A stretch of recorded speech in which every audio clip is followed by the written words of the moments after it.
সমস্ত প্রশংসা একমাত্র আল্লাহ রব্বুল ইজ্জাতের জন্য, যে রব্বে কারীম আমাদেরকে পবিত্র মুহররম মাসে সপ্তাহের সর্বশ্রেষ্ঠ দিন জুমাবারে আল্লাহ তাআলার একটি বড় হুকুম, জুমার সালাত আদায়ের উদ্দেশ্যে রহমত ও বরকতের ঘরে এসে বসার মতো তৌফিক দান করেছেন। সকলেই সবটুকু ভালোবাসা দিয়ে হৃদয় মন উজাড় করে অন্তরটাকে নিংড়িয়ে জবান খুলে কলিজার ভিতর থেকে সে আল্লাহ সুবহানাহু ওয়া তাআলা এর কালিমত শুকর আদায় করি। আলহামদুলিল্লাহ। অগণিত অসংখ্য দুরূদ ও সালাম পেশ করছি আকায়ে তাজদারে মদিনা সরওয়ারে দু আলম জনাবে মুহাম্মদুর রাসূলুল্লাহ সাল্লাল্লাহু আলাইহি ওয়াসাল্লামের শানে। মুহতারাম হাজিরিন, আজকে জুমার আলোচনার বিষয়বস্তু হলো সুখের সন্ধানে এমন 10টি আমল, এমন 10টি রহস্য যার মাধ্যমে সুখের সন্ধান পাওয়া যাবে।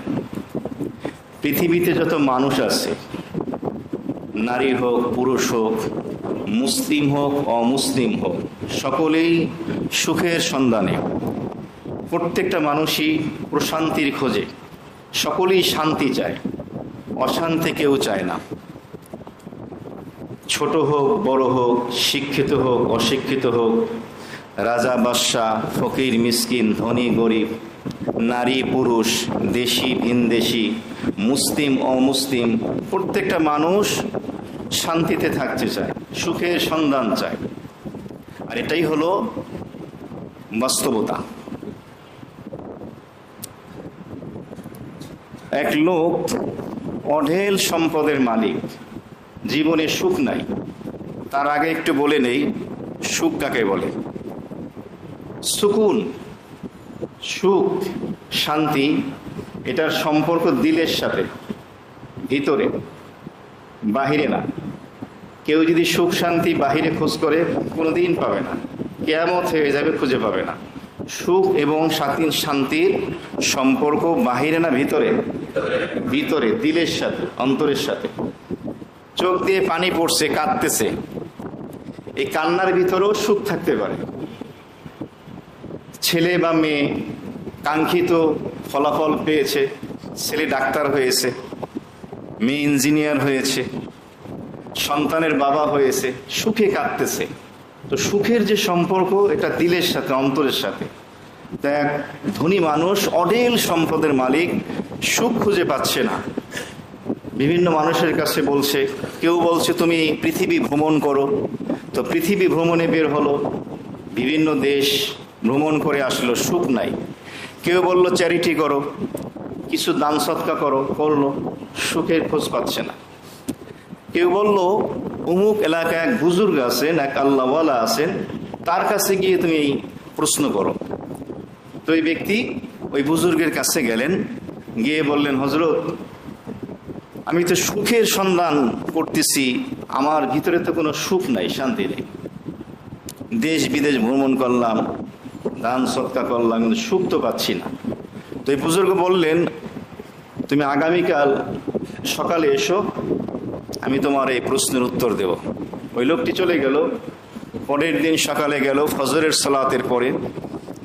তো এই বুজুর্গ ওই ব্যক্তিকে নিয়ে ফজরের নামাজের পরে মর্নিং ওয়ার্কে বের হলো, ঘুরতে বের হলো।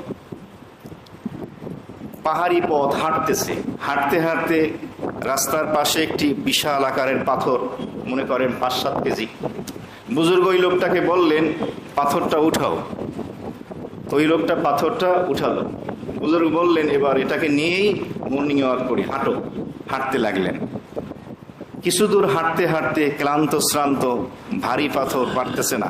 তারপরও বুজুর্গ বলেছেন, যার কারণে আদবের সাথে সেই পাথর নিয়ে হাঁটতেছে, আর পারে না হাঁটতে হাঁটতে। বলল, হজরত আর তো পারছি না। বুজুর্গ বললেন, তাহলে এবার ফেলে দাও। ফেলে দেওয়ার পরে শরীরটা হালকা হলো, বলল, আহ কি শান্তি। তখন বুজুর্গ বললেন, তুমি তোমার প্রশ্নের উত্তর পেয়েছ? ওই ব্যক্তি বলেন, হজরত ওই প্রশ্নের সাথে আর এই ঘটনার সাথে কি সম্পর্ক? একটা ভারী পাথর বহন করেছি, কষ্ট হচ্ছিল, ফেলে দিয়েছি, এখন হালকা লাগছে।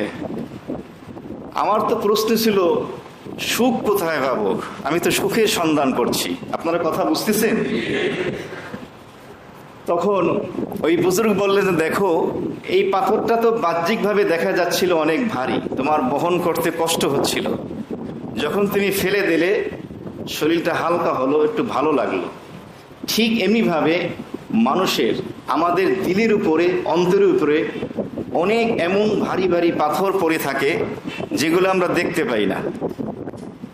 ওই পাথরগুলো পড়ে থাকার কারণে আমাদের অঢেল সম্পদ, বিত্ত, বৈভব, প্রাচুর্য, ক্ষমতা, পাওয়ার অনেক কিছু থাকে, এরপরও আমরা ভিতরে সুখ অনুভব করি না, সুখানুভূতি, প্রশান্তি আমাদের অন্তরে আসে না। এর কারণ হলো আমাদের দিলের উপরে অনেক ভারী ভারী পাথর পড়ে আছে। এখন তুমি যদি ভারী একটি জিনিস বহন করো তো সেটা দেখা যাবে এবং তার ওজন তুমি অনুভব করবে, কিন্তু আমাদের দিলের উপরে যে পাথরগুলো পড়ে আছে এগুলো দেখা যায় না, দেখানোও যায় না, কিন্তু তার ওজন, তার ভার কিন্তু অন্তরের উপরে, দিলের উপরে অবশ্যই পড়ে। বিধায় আমরা ভিতরে সুখ, শান্তি যেটা, এটা অনুভব করি না। তখন ওই বুজুর্গ এই বিষয়টি ওই ব্যক্তিকে বুঝালো যে দেখো, মানুষের রোগ হলো দুই প্রকার, একটা হলো শারীরিক অসুস্থতা আর একটা হলো আত্মার অসুস্থতা। একটা হচ্ছে বডি, দেহ অসুস্থ হয়, আমরা অসুস্থ হয়ে গেলে ডাক্তারের, চিকিৎসকের শরণাপন্ন হই। কিন্তু মানুষের ভিতরও অসুস্থ হয়, দিল রোগাক্রান্ত হয়, তার জন্য চিকিৎসার প্রয়োজন হয়। যেমন কোনো মানুষ অনিয়ম করলো খাওয়া দাওয়ায়, ঘুমে, বা কেউ নেশা করলো, যার কারণে সে অসুস্থ হয়ে গেল, বাহ্যিকভাবে রোগটা দেখা যায়, ডাক্তার বুঝতে পারে যে অসুস্থ, যার কারণে তার চিকিৎসা দেওয়া হয়। ঠিক এমনিভাবে মানুষের হৃদয় মন, হৃদয় আত্মা রোগাক্রান্ত হয়, বিমার হয়, তারও চিকিৎসার প্রয়োজন হয়। এরপর বুজুর্গ বললেন দেখো, আমরা যদি কোনো বাগান থেকে ফল ফুল পেতে চাই, আমাদেরকে কি করতে হবে? ওই বাগানটাকে পরিষ্কার পরিচ্ছন্ন করতে হবে, বাগানের কাটা, ময়লা, আবর্জনা, আগাছা তুলে ফেলে দিতে হবে, বাগানের গাছগুলোর সঠিকভাবে সঠিক সময় পরিচর্যা করতে হবে, তাহলে আমরা সেই বাগান থেকে মিষ্টি মিষ্টি ফল পাবো, সুগন্ধিযুক্ত ফুল পাবো। আর যদি আমরা বাগানটা এমনি ফেলে রাখি, তাহলে সেই বাগানের ভিতরে ময়লা, আবর্জনা, আগাছা জন্মাবে, পোকা মাকড়, সাপ বিচ্ছু জন্মাবে। সেম হুবহু মানুষের দিলের অবস্থা এমন। মানুষ যদি তার দিলকে পরিষ্কার পরিচ্ছন্ন না করে, হৃদয়াত্মার পরিচর্যা না করে, তাহলে তার দিলটা ময়লা যুক্ত হয়ে যায়, সেখানে আবর্জনা জমে, ভারী হয়ে যায়, ভিতর থেকে সে সুখ শান্তি অনুভব করে না। একটা গবেষণা করে দেখা গিয়েছে, গোটা পৃথিবীতে ধনী এবং গরিবের ভিতরে মনের দিক থেকে আসল সুখ কারা লাভ করছে এবং কারা এটা পাচ্ছে, দেখা গিয়েছে ধনীর থেকে গরিব সুখী বেশি। গরিবের কষ্ট একটাই যে আমার সম্পদ নাই, আর ধনীর হাজারো টেনশন, হাজারো প্রেশানি। এরপরে বুজুর্গ বললেন যে দেখো, বাহ্যিক কোনো ভারী জিনিস বহন করলে দেখা যায়, কিন্তু অন্তরের ভিতরে এরকম অনেক ভারী ভারী পাথর আমাদের পড়ে আছে, যা দেখা যায় না, দেখানো যায় না, যার কারণে আমাদের ধন সম্পদ অনেক কিছু থাকার পরও আমরা সুখ অনুভব করি না, প্রশান্তি পাই না। তো আমি তোমাকে এমন ভারী ভারী 10টা পাথরের কথা বলবো, 10টা রহস্যের কথা বলবো। তুমি যেই কয়টি পাথর তোমার দিল থেকে সরিয়ে দেবে, পরিষ্কার করবে, তোমার দিল, অন্তরাত্মা ততটা হালকা হবে, সুখানুভূতি, প্রশান্তি তুমি অনুভব করবে। তো আমি কি তোমাকে বলবো সেই 10টি ভারী ভারী পাথরের কথা? তো ওই লোকটি বললেন, জি হজরত বলুন। তা আমিও প্রশ্ন করি, আমি কি সেই 10টা পাথরের কথা বলবো? আল্লাহ আমাদের আমলের নিয়তে ইখলাসের সাথে বলার এবং শোনার তৌফিক দান করেন। খুব খেয়াল করে শুনি, সহজ কথা, দামি কথা।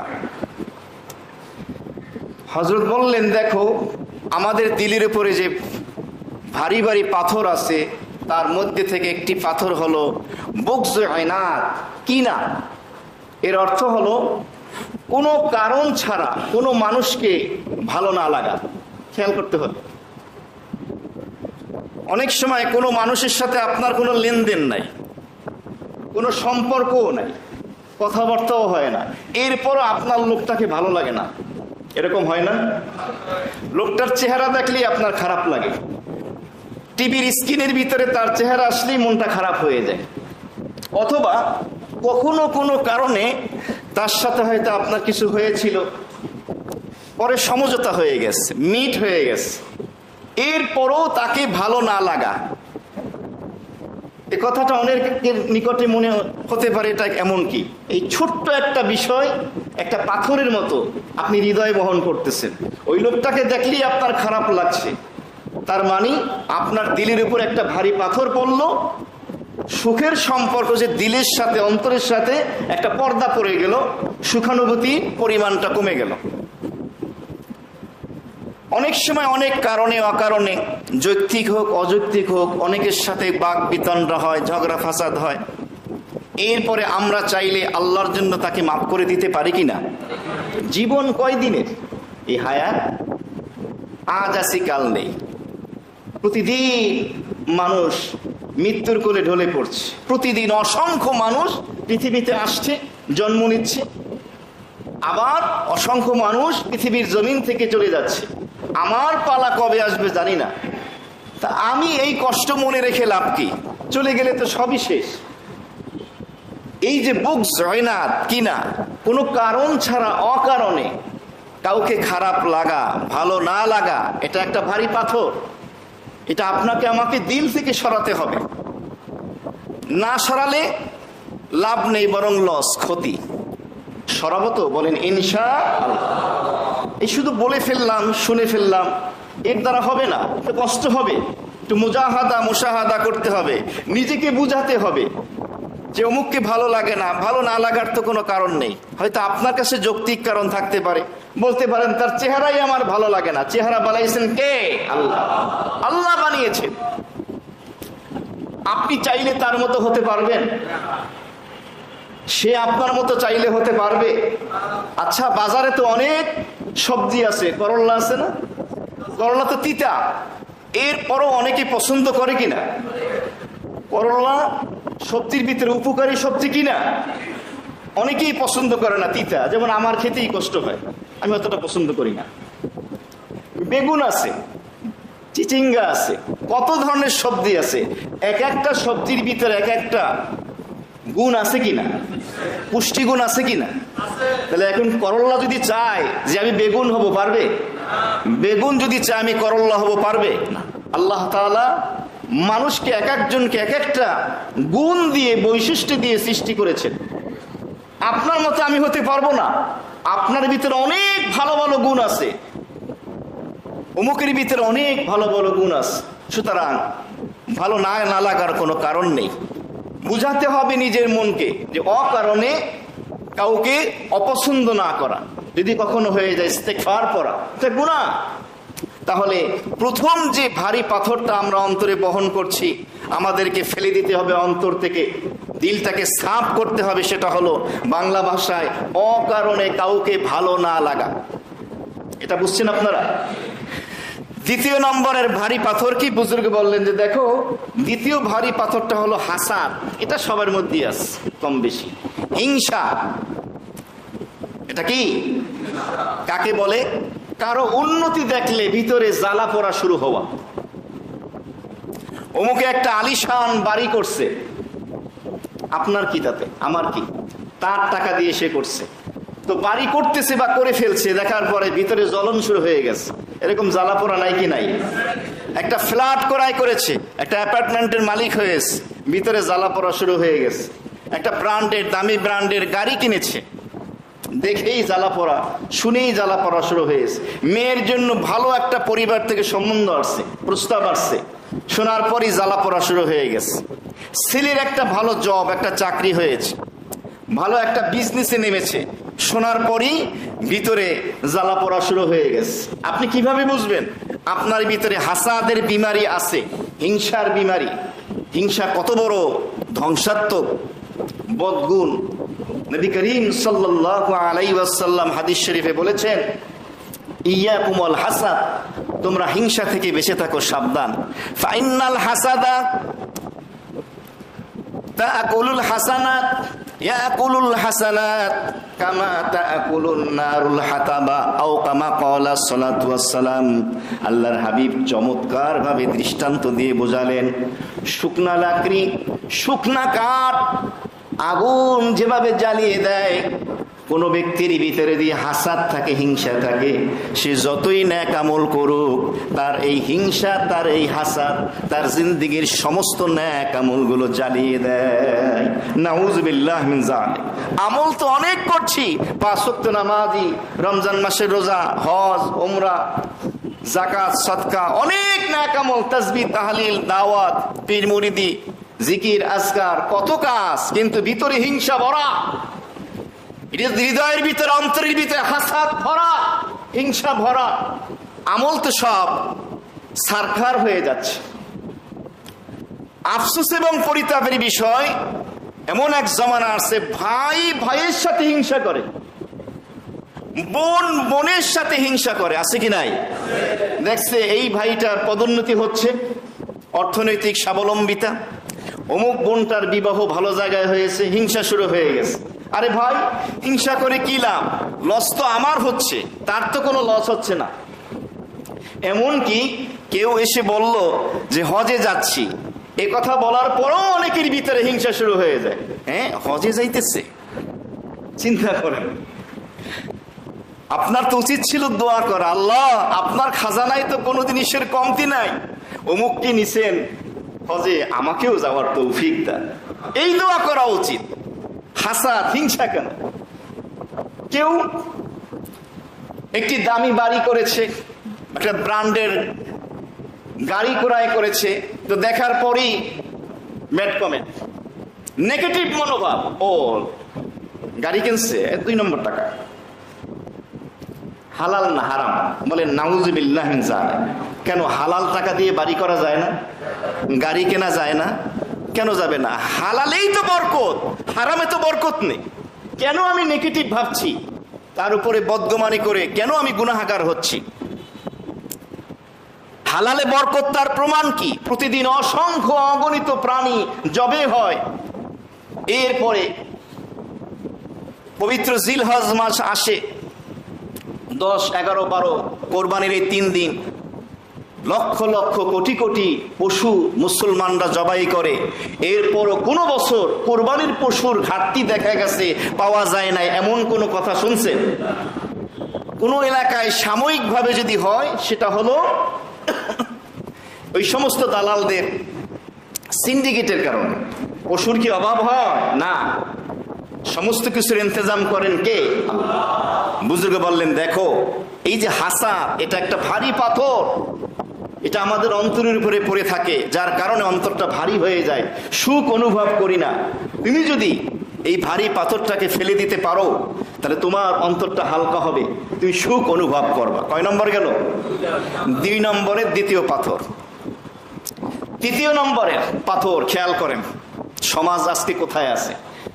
বুজুর্গ বললেন 3 নম্বরের পাথর হলো বিশ্বাসঘাতকতা, মানুষের সাথে জালিয়াতি করা, মানুষের ক্ষতি করা। খাদ্যে ভেজাল, ওষুধেও ভেজাল, ওষুধ খেয়েও মানুষ মরছে। আজকে গোটা বিশ্ব, দেশের যে অবস্থা, মিডিয়ার মাধ্যমে আমরা জানতে পারি, বিভিন্ন সময় দেখা যায় যে যেই মেডিসিন, যে ঔষধ সেবন করে মানুষ, অসুস্থ মানুষ সুস্থতা লাভ করবে, সেই ওষুধ পর্যন্ত নকল করছে। ওষুধের প্যাকেট, সিল, সবকিছু নকল করে ফেলছে। খাবার, কোন খাবারটা আছে ভেজাল মুক্ত বলেন? মাছের ভিতরে ফরমালিন আছে কি নাই? এখন তো অধিকাংশ মাছই হলো চাষের মাছ, এবং বলা হয় এই মাছগুলো যে নোংরা পানিতে চাষ করানো হয়, এবং যে খাবার, যে বর্জ্য তাদেরকে দেওয়া হয়, এগুলো যদি মানুষ দেখতে পায়, এই মাছ খাবে না, সে না খেয়ে থাকবে। ফল শুধুমাত্র মনে হয় ডাব একটা আছে, ডাব, তাও শুনছি এই মোটা সিরিঞ্জ দিয়ে সেটারও সার দেয় নাই, না তোরও সার নাই, সেটা কেন চেষ্টা করে। এছাড়া আপনি কোন খাবারটা, আর আছে মনে হয় পানি তাল, ওটার ভিতরে তো কোনো সুযোগ নাই। দুই একটা ফল ছাড়া আপনি এমন কোনো খাবার, শিশু খাদ্য থেকে শুরু করে আপনি পাবেন না যে যেখানে ভেজাল না আছে। এবং বিচারক যখন যায় তাদেরকে, ভ্রাম্যমাণ আদালত গিয়ে যখন তাদেরকে ধরে, এক একটা লোকের চেহারা দেখছেন, এত বড় বড় দাড়ি, মাথায় টুপি, কপালে নামাজ পড়তে পড়তে দাগ পড়ে গেছে। এই জন্য নামাজ পড়াটা খারাপ না, বিষয়টা বুঝতে হবে। তো চেহারা দেখলে মনে হয় ফেরেশতা আসমান থেকে পালাই আসছে, তাকাই আবার হাসেও। পরে বলে, ওনাকে যখন বলে যে আপনি যে কাজটা করলেন, এই যে খাবারটা বানালেন ভেজাল দিয়ে, এটা খাওয়ার পরে কতগুলো মানুষের কিডনি নষ্ট হয়ে যাবে, কতগুলো মানুষ অসুস্থ হইবে আপনি জানেন। এই জন্য কিয়ামতের ময়দানে, হাসরের ময়দানে অসংখ্য মানুষের বিরুদ্ধে মার্ডারের মামলা হবে, মানুষ খুন করার মামলা, অসংখ্য মানুষের। তখন বলবে, আল্লাহ আমি তো আমার জীবনে কোনো মানুষকে কোনোদিন হত্যা করি নাই, মার্ডার করি নাই, এ তো ফেরেশতারা ভুল লেখছে। তখন আল্লাহ তাআলার পক্ষ থেকে ফেরেশতারা বলবে, তুমি যে খাবারে ভেজাল দিয়েছিলে, এখানে ভেজাল একটা হলো মূল মালিক যিনি ক্ষমতায় আছেন, ওনার আন্ডারে যারা থাকবে, তার ক্ষমতার কালে যতগুলো অন্যায় হবে, প্রত্যেকটা অন্যায়ের গুনাহ তার আমলনামায় গিয়ে একটা করে যুক্ত হবে। যেমন ইয়াজিদ, মুহররম মাস চলতেছে, 2 দিন হলো মাত্র, আশুরার দিন গেল। ইয়াজিদ ক্ষমতায় থাকা অবস্থায় যতগুলো অপকর্ম হয়েছে, এই দায় ভার সে কি অস্বীকার করতে পারবে? কোনো সুযোগ আছে না। তাহলে তোমাকে বিচার করতে হবে, কেন বিচার করলে না? বলা হবে, তুমি তো এই খাবারের ভিতরে ভেজাল দিয়েছিলে, তোমার এই খাবার খেয়ে অসংখ্য মানুষের কিডনি ফেল, বাল্ব নষ্ট হয়ে গেছে, ক্যান্সার হয়ে গেছে, ডায়াবেটিস হয়ে গেছে। আজকে কি পরিমাণ রোগী হাসপাতালে গেলে দেখা যায়। সব থেকে বেশি আমার মনে হয় লোক দেখা যায় ফার্মেসিতে। এমন কোন পরিবার মনে হয় খুব কমই আছে যার ঘরে প্রতি মাসে কিছু টাকার ওষুধ না লাগে। 500, 1000, 2000, 10,000, 20,000, 30,000 এরকম পরিবার আছে কি নাই? বলে যে হুজুর বাঁচতে হলে তো ওষুধ খাওয়া লাগবে, খাবার পরে আগে ওষুধ।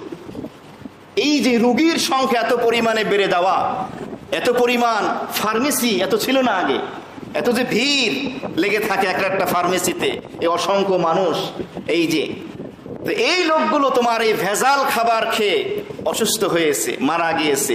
যতগুলো লোক তোমার অপকর্মের কারণে কষ্ট পেয়েছে, হার্ট নষ্ট হয়ে গিয়েছে, বাল্ব কিডনি নষ্ট হয়ে গেছে, ওই মার্ডার কেসের আসামি আজকে তুই হবি, তোকে আজকে বেইজ্জতি করে তোকে জাহান্নামে নিক্ষেপ করা হবে। বলেন নাউযুবিল্লাহ মিন যালিক। এই কথা বলার পরে কোন সুস্থ মানুষ, ও যদি নামাজ নাও পড়ে, ও যদি মুসলমান হয়ে থাকে, আখেরাতের ভয়ে থাকে, এই লোকটা এই সমস্ত কাজে আর কোনোদিন যুক্ত হতে পারে না। এই কথা তো বাইতুল মুকাররমে হওয়া দরকার, জাতীয় মসজিদ থেকে, এবং প্রত্যেকটা পত্রিকার হেডলাইন হওয়া দরকার, যাতে করে দেশের যত বড় বড় হর্তাকর্তা আছেন, শিল্পপতি আছেন, এমপি মন্ত্রী যারা আছেন, যারা বিভিন্ন কোম্পানির সাথে যুক্ত আছেন, তারাও যেন সাবধান হয়ে যায়, হায় রে দুনিয়ার জীবন তো চলেই যাবে, তো মার্ডার কেসের আসামি হয়ে আমি জাহান্নামে যেতে চাই না। তো মানুষের সাথে জালিয়াতি করা, গাদ্দারি করা, বিশ্বাসঘাতকতা করা, আজকে আত্মীয়র সাথে আত্মীয়। মনে রাখবেন, এটাকে বলা হয় মুকাফাতে আমল। মুকাফাতে আমল বলা হয় জৈসা করনা ऐसा ভরনা, যেমন করবেন তেমন পাবেন। আপনি যদি কারো ক্ষতি করেন, মনে রাখবেন আপনারও ক্ষতি একদিন হবে। আপনি কাউকে অসম্মানী করলেন, মনে রাখবেন আপনারও একদিন অসম্মানী হবে। আপনি কাউকে কষ্ট দিলেন, চোখ থেকে পানি ঝরালেন, আপনারও চোখ থেকে পানি পড়বে, এটা সুনিশ্চিত জেনে রাখেন। যদি আপনার চোখ থেকে নাও পড়ে, আপনার এই অপরাধের শাস্তি আপনার পরবর্তী জেনারেশন, বংশধর বহন করবে, কোনো মিস নাই। আখিরাতের শাস্তি তো সুনিশ্চিত, যেটা তো পাবিনি, অবধারিত। দুনিয়াতেও এটা পাবেন। এটা মোকাফাতে আমল, ভালো করলে ভালো পাবেন, মন্দ করলে মন্দ পাবেন। বুজুর্গ বললেন, দেখো তৃতীয় নম্বরের এই ভারী পাথরটা আমাদের অন্তরে পড়ে আছে, যার কারণে আমরা সুখ অনুভব করি না, শান্তি পাই না। আপনারা কি মনে করেন যারা ক্ষমতাধর, যারা ক্ষমতাকে মিসইউজ করে, অপব্যবহার করে, মানুষের ক্ষতি করে, এই লোকগুলো খুব সুখে আছে? নাই, সুখে নাই। আমরা যেভাবে আলহামদুলিল্লাহ সুখে শান্তিতে যাই খাই ডাল ভাত, যে আরামে ঘুমাই, এই সুখ তারা কোনোদিন অনুভব করতে পারে না, সম্ভব না, ভারী পাথর পড়ে আছে। বুজুর্গ বললেন যে 4 নম্বর যে ভারী পাথর আমাদের অন্তরের উপরে পড়ে রয়েছে, সেই পাথরটি হলো কিযব, মিথ্যা। সমাজে মিথ্যা আছে কি নাই? পরিবারে, ব্যক্তি, রাষ্ট্র, সর্বক্ষেত্রে মিথ্যার ছড়াছড়ি। সকাল শুরু হয় মিথ্যা দিয়ে সন্ধ্যা পর্যন্ত, ঘুম থেকে ওঠা থেকে নিয়ে ঘুমানো পর্যন্ত। কি নারী কি পুরুষ, কি শিক্ষিত কি অশিক্ষিত, কি ধনী কি গরিব, সর্বক্ষেত্রে, কি ব্যবসায়ী কি চাকরিজীবী। নবী বলেন, ক্বালা রাসূলুল্লাহ সাল্লাল্লাহু আলাইহি ওয়াসাল্লাম, ইযা কাযাবাল আবদু, যখন কোন বান্দা মিথ্যা কথা বলে, তাবাআদা আনহুল মালাকু মিলান মিন নাতনি মা জা বিহি, আও কামা ক্বালা সাল্লাল্লাহু আলাইহি ওয়াসাল্লাম। যখনই ওই ব্যক্তি মিথ্যা কথা বলল, মিথ্যা কথা বলার সাথে সাথে ওই ব্যক্তির মুখ থেকে এমন বদবু, এমন দুর্গন্ধ বের হয়, দুর্গন্ধ বের হওয়ার সাথে সাথে রহমতের ফেরেশতা ওই ব্যক্তির থেকে 1 মাইল দূরে সরে যায়। তো রহমতের ফেরেশতা যদি দূরে সরে যায়, তাহলে তার সাথে আইসা যুক্ত হবে কে? মিস্টার ইবলিস, শয়তান। যেই লোকটার সাথে শয়তান অল টাইম থাকে, ওই লোকটার মাধ্যমে ভালো কাজ হবে, এই আশা আপনি কেমনে করেন? আমি তো বুঝি না। যে দাঁড়াইলি মাইকের সামনে, সাংবাদিকদের সামনে সংবাদ সম্মেলন করতে গিয়ে বলাই শুরু হয় মিথ্যা দিয়া, তাহলে মিথ্যা বলার সাথে সাথেই তো হাদিসে বলে রহমতের ফেরেশতা 1 মাইল দূরে চলে যায়। এই দুর্গন্ধ আমরা পাই না। বলবেন দুর্গন্ধটা পাইলে, দুর্গন্ধ যদি আসতো তাহলে আজকে আমাদের কাছে কেউ বসতো না, আজকে আমরা নিজেরা মুখ দেখাতে পারতাম না সমাজকে, মানুষকে, দুর্গন্ধের কারণে। আরে পিছনের রাস্তা যদি বাতাস বের হইলেই তো 12টা বেজে যায়। আর এই দুর্গন্ধ যদি বের হতো, আজকে আমরা সম্মানীয় সমাজে বসবাস করতে পারতাম না। এটা আল্লাহর অনেক বড় মেহেরবানি যে আমরা এই দুর্গন্ধ পাই না। তো ফেরেশতা যদি চলে যায়, শয়তান এসে তার যুক্ত হয়, তার সাথে, তার সাথী হয় শয়তান। শয়তান যদি সাথী হয় আর উনি মুখ দিয়ে ভালো ভালো কথা বলবে, যার দ্বারা মানুষের কল্যাণ মঙ্গল হবে, এটা কশ্চিনকালেও আশা করা যায় না। মিথ্যার পাথর অন্তরে পড়ে আছে। ব্যবসায়ীরা বলে, অনেক ব্যবসায়ী আছে যে মিথ্যা না বললে ব্যবসা করা যায় না। এখন সমাজে, দেশের যে অবস্থা, নাউযুবিল্লাহ মিন যালিক। হাদিস শরীফে আসছে, তুমি যদি মিথ্যা বলে, মিথ্যা কসম করে, শপথ করে বিক্রি করো, তোমার বিক্রির পরিমাণ হয়তো বাড়বে, কিন্তু বরকত কমিয়ে দেবেন কে? আল্লাহ। হাদিসে আসছে বরকত কমে যাবে। এমন কি বলছে, বেশি কসম খাইও না কোনো পণ্য বিক্রি করতে গিয়ে। অনেকে বিক্রি করতে গেলেই আল্লাহর কসম, খোদার কসম বলে শুরু করে, বরকত নষ্ট হয়ে যায়। না, মিথ্যা বলা যাবে না।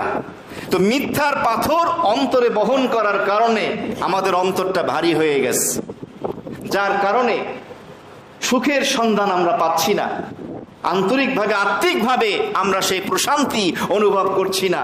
অনেক কিছু থাকার পরেও, অনেকের বাড়ি গাড়ি, টাকা পয়সা, ব্যাংক ব্যালেন্স, সুন্দরী স্ত্রী আছে, এরপরও শান্তি নাই। কেমনে আসবে? অন্তরে তো ভারী পাথর পড়ে আছে। বুজুর্গ বললেন 5 নম্বর যে পাথর, সেই 5 নম্বর পাথরটি, ভারী পাথরটি যা আমাদের অন্তরে পড়ে থাকে, আমরা বহন করি, সেটা হলো গীবত। সেটা কি? গীবত কাকে বলে? গীবতের ব্যাখ্যা হলো যিকরু আখাকা ফাকারিহতুমুহু, তোমার ভাইয়ের পশ্চাতে এমন কোন আলোচনা তার সম্পর্কে যেটা শোনার পরে সে অপছন্দ করে।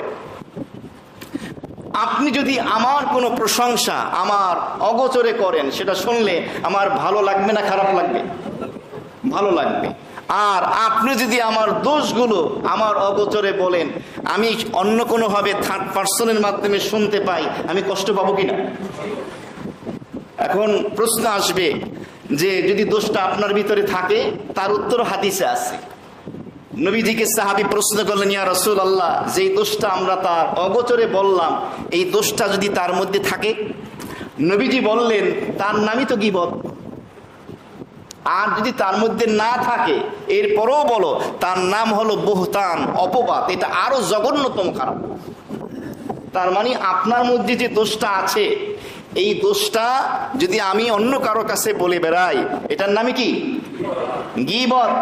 গীবতকে বোঝানো হয়েছে ঘি মাখা ভাত। গরম ভাতে খাঁটি ঘি দিলে ভালো লাগে কিনা? তো গীবতটাও মানুষের কাছে এমন লাগে। বসছে দুইজন নারী, দুইজন পুরুষ কোনো মজলিসে, কোনো জায়গায় কথা বলছে, বাস গীবত শুরু হয়ে গেছে, সমালোচনা শুরু হয়ে গেছে। পাশের ফ্ল্যাটে, পাশের বাড়ি থেকেই ঘটছে, সমালোচনা শুরু হয়ে গেছে। তবে গীবতের সংজ্ঞাটা বুঝতে হবে। নির্দিষ্টভাবে যদি কাউকে বলা হয়, তাহলে সেটা গীবত হয়ে যায়। আর যদি নির্দিষ্ট না হয়, কেউ বুঝতে না পারে, এটা বুঝানোর জন্য বলা হয়, মানুষকে উপদেশ স্বরূপ, ইবরাত, সবক, শিক্ষা দেওয়ার জন্য, বুঝানোর জন্য।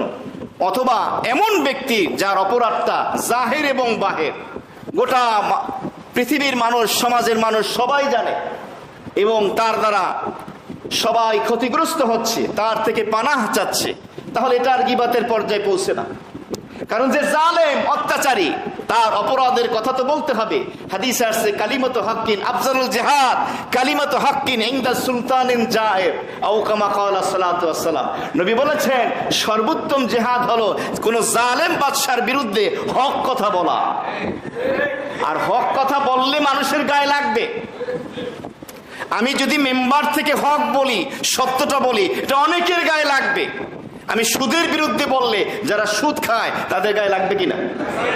ঘুষের বিরুদ্ধে বললে যারা ঘুষ খায় লাগবে কিনা? লাগবে, স্বাভাবিক।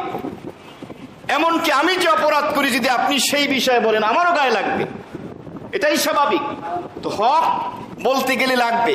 এই জন্য ওমরে ফারুক রাদিয়াল্লাহু তাআলা আনহু বলতেন, হক তিক্ত, তিতা হলেও বলতে হবে। হক তিতাই লাগে, হক কোনো সময় মিঠা লাগে না। ফাজাইলের আলোচনা, ফজিলতের আলোচনা, এটা মিঠা লাগে।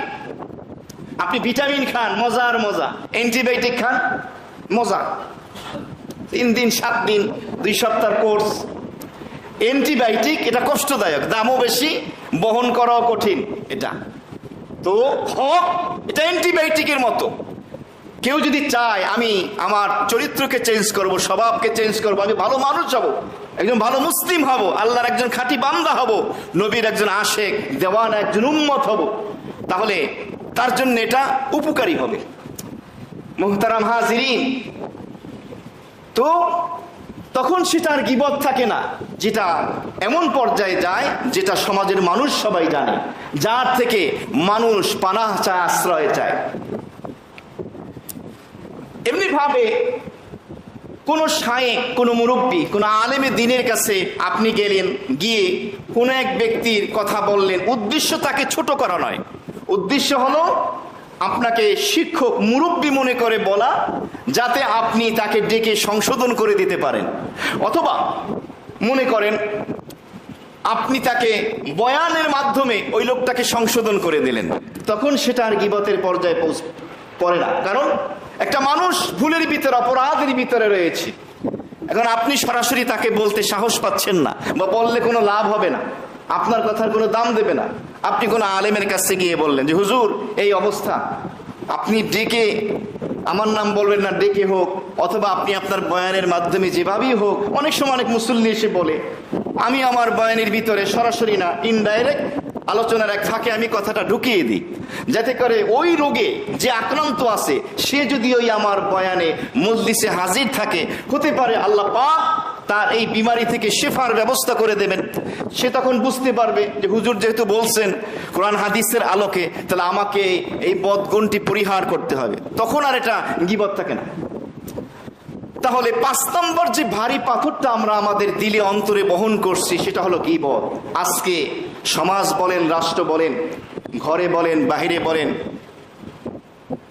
কর্মস্থলে বলেন, সর্বক্ষেত্র এই গীবতের ভিতরে আজকে আমরা মুবতালা আছি। অথচ হাদিসে নবী বলেছেন আল গীবাতু আশাদ্দু মিনাজ জিনা। নবী বলেছেন আবু কামা ক্বালা সাল্লাল্লাহু আলাইহি ওয়াসাল্লাম যে গীবত জিনার থেকেও নিকৃষ্ট। বলেন নাউযুবিল্লাহি মিন যালিক। এর অনেকগুলো ব্যাখ্যা আছে। জিনা তো আপনি নিজে করছেন, আল্লাহর কাছে ক্ষমা চাইলে আল্লাহ হয়তো মাফ করে দেবেন, কিন্তু গীবত তো হলো হকুল ইবাদ, বান্দার হক। ওই বান্দা যতক্ষণ মাফ না করবে আল্লাহ মাফ করবেন না। এমনি ভাবে জিনা যে করে সে নিজেকে অপরাধী মনে করে যে আমি অপরাধ করছি, যার কারণে তওবা নসিব হয়।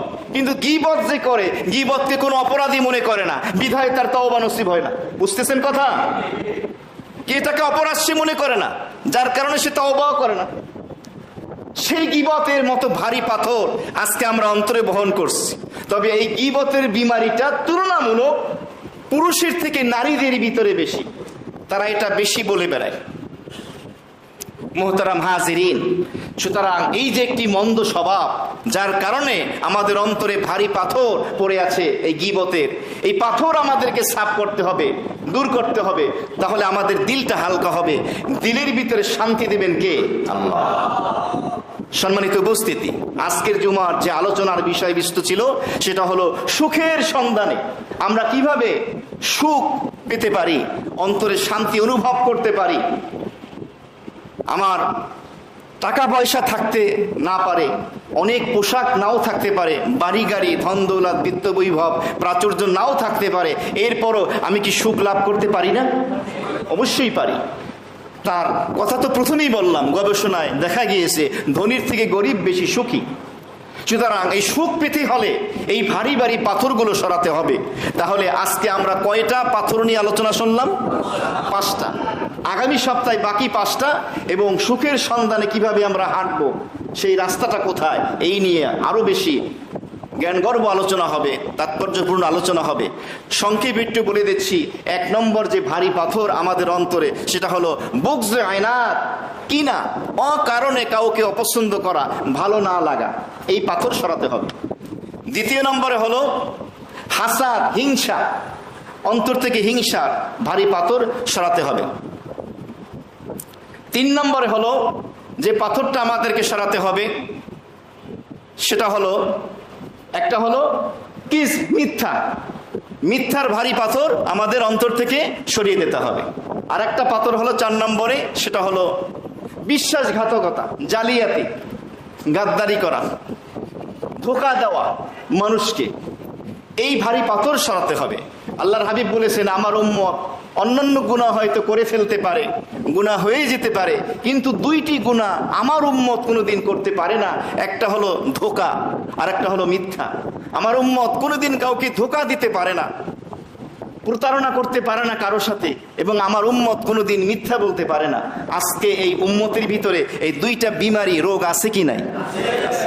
অথচ নবী বলছেন অন্যান্য গুনাহ হয়তো হয়ে যাবে, কিন্তু ধোঁকা দেওয়া, মিথ্যা বলা, এই 2টা গুনাহ আমার উম্মত কোনোদিন করতে পারে না। 5 নম্বরে যে ভারী পাথর আমরা বহন করতেছি সেটা হলো গীবত, অপরের সমালোচনা করা। এই ভারী 5টি পাথর অন্তর থেকে আমরা একটু সরানোর চেষ্টা করি। আগামী জুমার আগ পর্যন্ত একটু মেহনত করেন, আপনি নিজেই অনুভব করবেন আমার দিলটা একটু হালকা লাগতেছে। কিন্তু মনে রাখতে হবে আল্লাহ তাআলা আমাদের সকলকে এই ভারী ভারী পাথরগুলো সরিয়ে সত্যিকারের সুখের সন্ধানী হওয়ার তৌফিক দান করেন।